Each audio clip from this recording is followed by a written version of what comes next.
สนับสนุนโดย Benefit โปรตีนดีๆจากพืช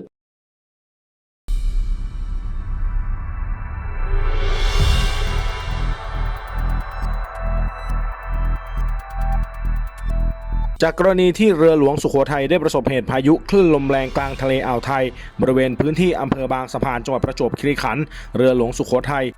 จนเรือเอียงในช่วงค่ำวันที่ 8 ธันวาคมที่ผ่านมา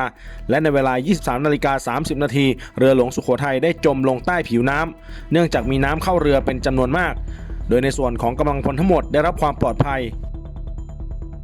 ทั้งนี้กำลังพลส่วนใหญ่ได้รับการช่วยเหลือจนได้รับความปลอดภัยแล้วแต่ยังมีกำลังพลอีก33นายที่หายสาบสูญไปทั้งนี้มีรายงานว่าเรือหลวงสุโขทัยมีสถานะของเรือเอียงถึง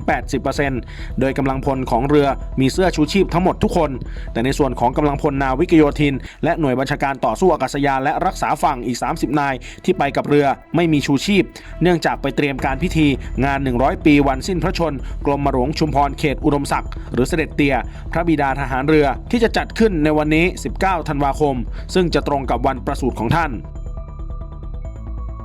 ขณะที่โฆษกกองทัพอากาศพลอากาศตรีประภาสสอนใจดีบอกว่าพลอากาศเอกอลงกรณ์ วรรณรสผู้บัญชาการทหารอากาศได้สั่งการให้กองทัพอากาศสนับสนุนเฮลิคอปเตอร์ EC-725 หน่วยบิน 2037 และชุดประสานการค้นหาและช่วยชีวิตปฏิบัติภารกิจสนับสนุนการค้นหาและช่วยชีวิตผู้ประสบภัยเรือหลวงสุโขทัยซึ่งยังมีผู้สูญหายราว30คนโดยจะใช้กองบิน 5 เป็นฐานปฏิบัติการรวมถึงการรับส่งผู้ประสบภัย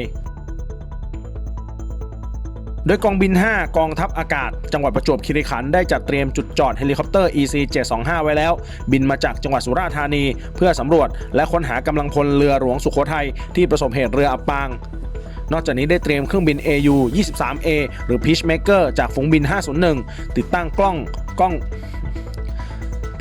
งเฟอร์ที่สามารถตรวจจับความร้อนได้หรือเป็นโหมดปกติแบบ CCTV แล้วดาวน์ลิงก์มาที่กองบิน 5 เพื่อช่วยค้นหาอีกทางทั้งนี้กำลังรอคำสั่งอย่างเป็นทางการแต่เมื่อได้รับคำสั่งแล้วก็จะสามารถบินออกไปปฏิบัติภารกิจได้ทันที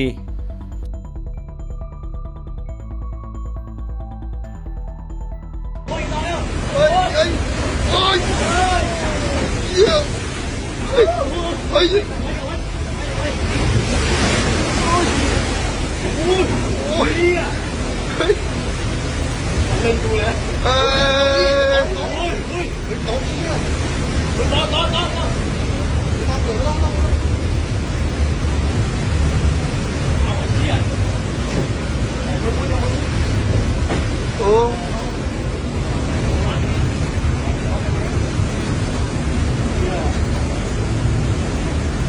หัวเรือนี่จมน้ำไปแล้วมั้งนะ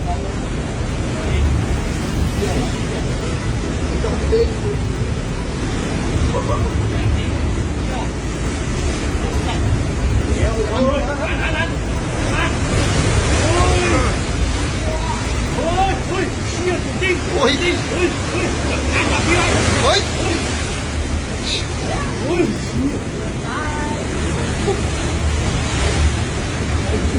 โคตรน่ากลัวเลยเฮ้ยเก้าอี้ตัวเก้าอี้จะล่วงทะเลไหมนะดูแล้ว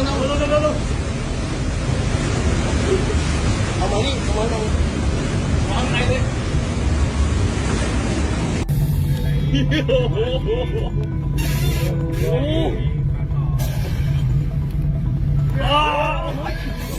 เสียวอ่ะ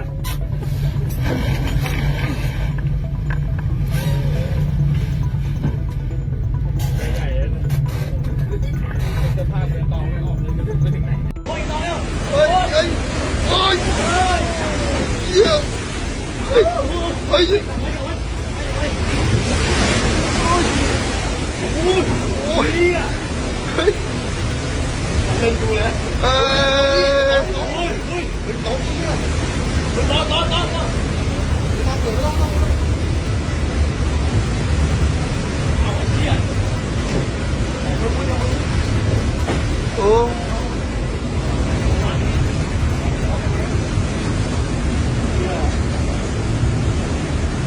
หัวเรือนี่จมน้ำไปแล้วมั้งนะ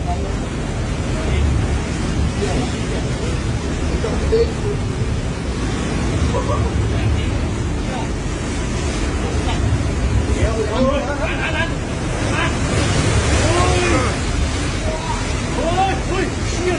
โอ้ยเฮ้ย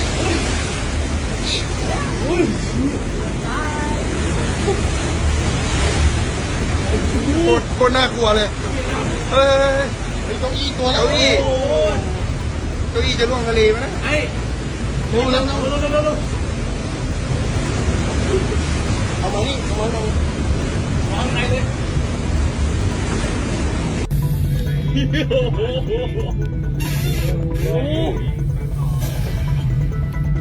Oh!